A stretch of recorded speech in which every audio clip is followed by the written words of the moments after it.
Hello everyone, welcome to Kushika Education. मैं हूं आपकी एजुकेटर पूर्णिमा। इस वीडियो में हम देखेंगे कि आपको सीटेट किस तरीके से क्वालिफाई करना है। ओके, क्या टाइम टेबल रहेगा, क्या बुक्स आपको फॉलो करनी है एंड प्रैक्टिस के लिए आपको क्या क्या करना है। सबसे पहले आपको मैं बताऊंगी कि जो सीटेट होता है उसमें 2 लेवल का एग्जाम होता है, एक पीआरटी के लिए और एक टीजीटी के लिए।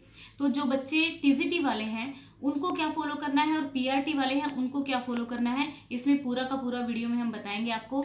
तो देखो बच्चों, क्या करना है, सबसे पहला काम मैं आपको बोलूंगी कि नोटिफिकेशन डाउनलोड करो अपना जाके सीटेट की साइट से। ठीक है, तो वहां से नोटिफिकेशन में आपको मिलेगा सिलेबस आपका। ठीक है, अगर वहां से नहीं लेना है तो कहीं से भी प्रिंट आउट करा लो। ठीक है, तो सिलेबस आप जब देखोगे तो उसमें ये दिया हुआ जैसे चाइल्ड डेवलपमेंट एंड पेडागोगी। ठीक है, उसके नीचे 10-15 टॉपिक दिए हुए हैं। ठीक है, फिर जैसे इंक्लूसिव एजुकेशन दिया हुआ है, फिर उसके नीचे 10-15 टॉपिक दिए हुए हैं। इस तरीके से आपका एक एक टॉपिक डिफाइन है। जब आपको सिलेबस का पता हो जाएगा तो आप अच्छे से प्रिपरेशन कर पाओगे। मेरा कहने का मतलब ये है कि आपको पहले सिलेबस पता होना चाहिए। ठीक है, दूसरा स्टेप आपको आता है कि आपको उसके लिए सिलेबस को कवर करने के लिए कौन सी किताब फॉलो करनी है। ठीक है, तो आपको सीटेट का जब आप नोटिफिकेशन देखोगे उसमें लिखा हुआ है कि जो आपका सिलेबस है वो एनसीईआरटी बेस्ड है। ठीक है, तो आप एनसीईआरटी ही पढ़िए। आप अगर एनालाइज करोगे पेपर को, प्रीवियस ईयर पेपर को, तो आप देखोगे कि एनसीईआरटी से बाहर इन्होंने कोई क्वेश्चन नहीं पूछा हुआ आपका।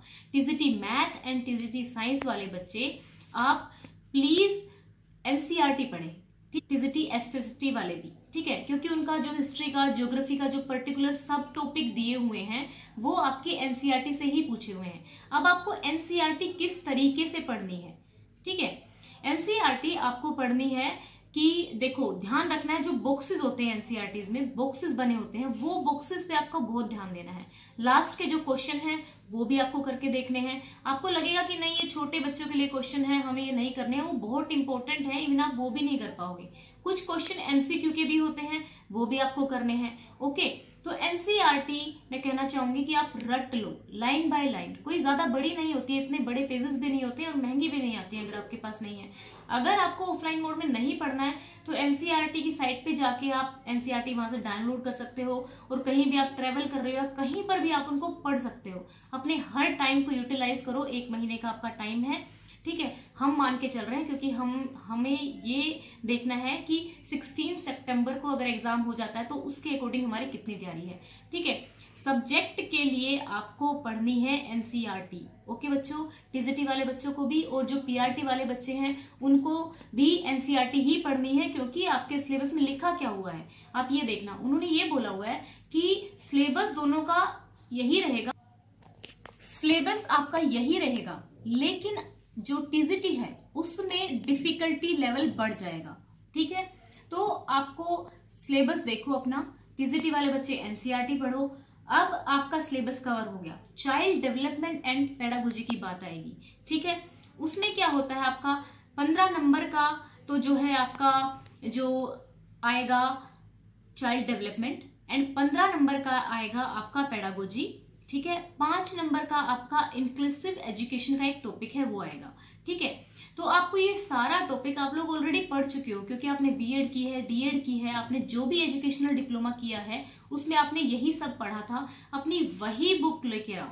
ठीक है, वही बुक्स को पढ़ो, उन्हीं बुक्स को, क्योंकि आपने ऑलरेडी पढ़ा हुआ है, उनको पढ़ के आपने एग्जाम दिया है, आपका फिर से रिवाइज होगा और फटाफट आपको याद आ जाएगा।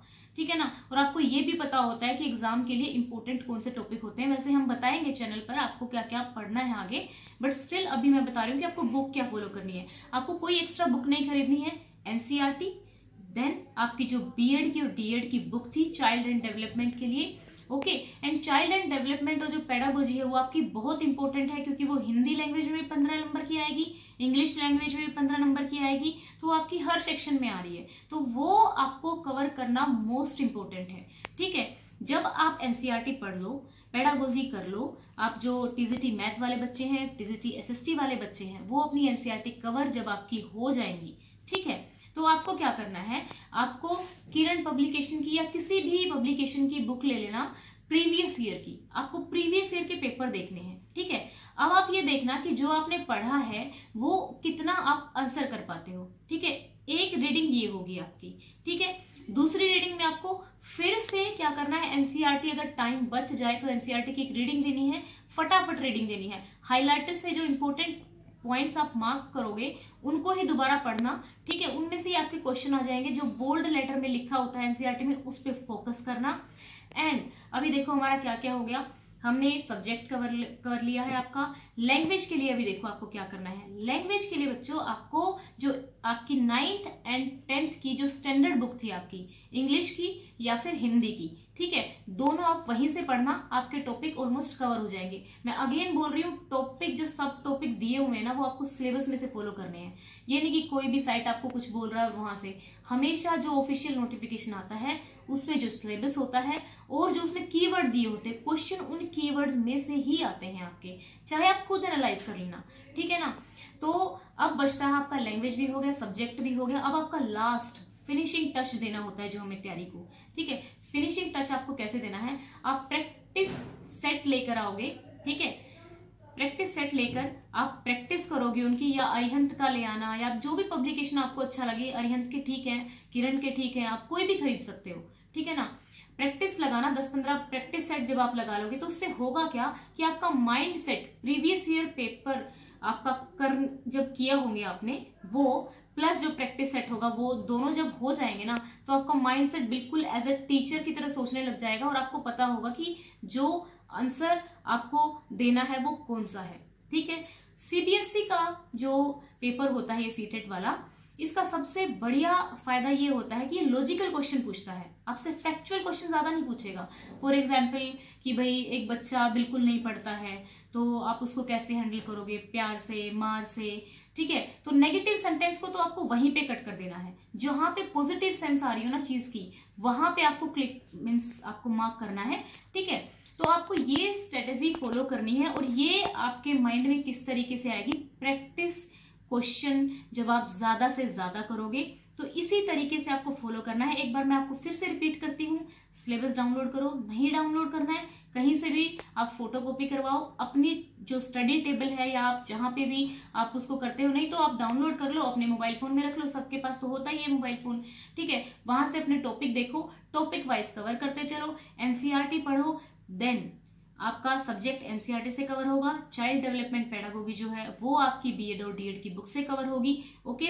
देन आपको जो प्रीवियस ईयर पेपर है ऑनलाइन करने हैं तो ऑनलाइन कर लो, नहीं तो मैं रिकमेंड करूंगी कि आप ऑफलाइन बुक लेकर आए, ठीक है। प्रीवियस ईयर पेपर की ऑफलाइन बुक लेकर आए, उनको घर पे बैठ के प्रैक्टिस करें। देन प्रैक्टिस सेट की बात आती है, फिर प्रैक्टिस सेट करना है, ओके। मैं रिपीट इसलिए कर रही हूँ कि फटाफट आपको मैं बता दूं ताकि, ठीक है ना। तो यहाँ पे जब प्रैक्टिस सेट तक आप पहुंचोगे तो आपकी तैयारी हो चुकी होगी और आपका सीटेट क्वालिफाई होने से कोई नहीं रोक सकता, क्योंकि देखो 90 मार्क्स ही तो चाहिए आपको, कोई ज्यादा नहीं चाहिए। और एनसीईआरटी तो स्टैंडर्ड है, वो भी कोई बहुत ज्यादा क्लासेस की नहीं है। और हमारे चैनल पर अभी हम आपको करवाएंगे एनसीईआरटी मैथ की भी, साइंस की भी, एसएसटी की भी, ठीक है। आप यहाँ से फॉलो करना चाहें, साथ के साथ कवर करना चाहें तो यहाँ से कवर कर सकते हैं। और अपना खुद का एक टाइम टेबल आप लोग जरूर बनाओ। एक्चुअली वीडियो लंबी हो जाएगी अगर मैं अभी इस वीडियो में टाइम टेबल की बात करूंगी। नेक्स्ट वीडियो में हम आपको टाइम टेबल का बताएंगे कि आपको अपना सीटेट का टाइम टेबल किस तरीके से डिवाइड करना है, ओके गाइस। एंड अगर आपको वीडियो अच्छी लगी हो तो प्लीज लाइक करें एंड सब्सक्राइब करें। Thank you.